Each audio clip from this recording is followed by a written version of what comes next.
কাজিৰঙাৰ বন বিভাগৰ কৰ্মচাৰীসকলৰ কাৰণে এটা আৱাস গৃহৰ প্ৰয়োজন আছিল আৰু এই আৱাস গৃহটো খুব সুন্দৰভাৱে একেবাৰে চহৰৰ মাজমজিয়াতে কৰা হৈছে আৰু খুব যি ধৰণে কৰা হৈছে মই আজি চাই যথেষ্ট আনন্দিত হৈছোঁ যে খুব আমাৰ কাজিৰঙাৰ বনকৰ্মীসকল যথেষ্ট কষ্টত থাকি ইয়াতে কাম কৰে। যিসকল বন বিভাগৰ বিষয়া কৰ্মচাৰী আছে সকলোৱে অত্যন্ত কষ্ট কৰি কাম কৰে। গতিকে ইয়াত আমাৰ তৃতীয় বৰ্গৰ বা চতুৰ্থ বৰ্গৰ কৰ্মচাৰীসকলৰ কাৰণে ৩২টা এপাৰ্টমেণ্ট সুন্দৰভাৱে বনোৱা হৈছে আৰু মই ভাবোঁ যে এই ৩২টা এপাৰ্টমেণ্টে কাজিৰঙাৰ বন বিভাগৰ কৰ্মচাৰীসকলৰ বহুখিনি বহুদিনীয়া অভাৱ কিছু পূৰণ কৰিব।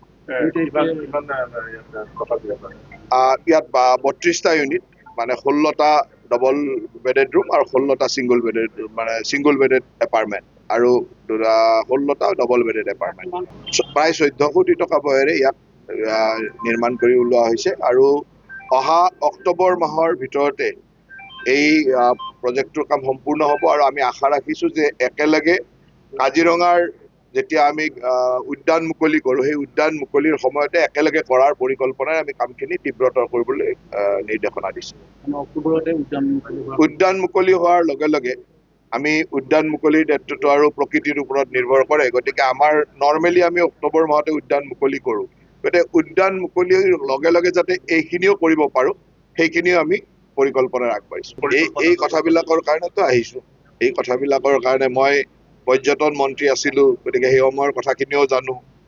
এতিয়া বন মন্ত্ৰী, গতিকে বন বিভাগৰ নিয়ম আইন কানুনখিনিও বুজি লৈছোঁ। গতিকে ইয়াৰ লগত জড়িত সকলোৰে লগত বহি আজি স্থানীয় বিধায়ক আমাৰ মন্ত্ৰীসকলো থাকিব। গতিকে সকলোৱে বহি এটা আলোচনা কৰি তাৰ এটা সমাধান সূত্ৰ উলিয়াম। এইটো খুব সোনকালে সমাধানৰ পৰ্যায়লৈ আমি লৈ গৈছোঁ, কাৰণ ইক' চেঞ্চিটিভ জোনটো ডিমাৰ্কেট নোহোৱা কাৰণে এতিয়া 10 কিলোমিটাৰলৈ ইক' চেঞ্চিটিভ জোন ধৰি থকা হৈছে। তাৰ ফলত বিভিন্ন ধৰণৰ অসুবিধা হৈছে। গতিকে আমি প্ৰপাৰ ইক' চেঞ্চিটিভ জোনটো যদি আমি আইডেণ্টিফাই কৰি দিব পাৰোঁ আৰু কেন্দ্ৰীয় চৰকাৰে যদি তাত মোহৰ লগাই দিয়ে তেতিয়াহ'লে বহুখিনি সমস্যা সমাধান হ'ব। এই সমস্যাটো সমাধানৰ কাৰণেও আমাৰ মুখ্যমন্ত্ৰী ডাঙৰীয়াই ইতিমধ্যে কামখিনি আগবঢ়াইছে আৰু ময়ো আজি এই কথাখিনিও আমি আপোনালোকৰ বিভিন্ন ব্যক্তিৰ লগত পাতিম আৰু খুব সোনকালে ইয়াৰো প্ৰচেছ আৰম্ভ হ'ব। বানপানী যিহেতু কম হৈ আছে, কাজিৰঙাত এতিয়ালৈকে বানপানী হোৱা নাই, কেতিয়া পৰ্যটন বৰ্ষৰ বাবে বানপানী নোহোৱাটোৱে আকৌ কাজিৰঙাৰ কাৰণে এটা অসুবিধা। কাজিৰঙাত অন্ততঃ বানপানী যদি অলপ হ'লহেঁতেন, অলপ পানী হ'লেহে ঘাঁহ বন ইত্যাদি যিটো জৈৱ বৈচিত্ৰ্যৰ কাৰণে ইয়াত পানীৰ অত্যন্ত প্ৰয়োজন। পানী নোহোৱাৰ কাৰণে আজিৰ তাৰিখত আমাৰ বন বিভাগৰ ব্যক্তিসকল অলপ চিন্তাতে আছে যে অকণমান পানী আহিব লাগে, নহ'লে কাজিৰঙাৰ উদ্যানখনৰ কাৰণে অলপ অসুবিধা হয়।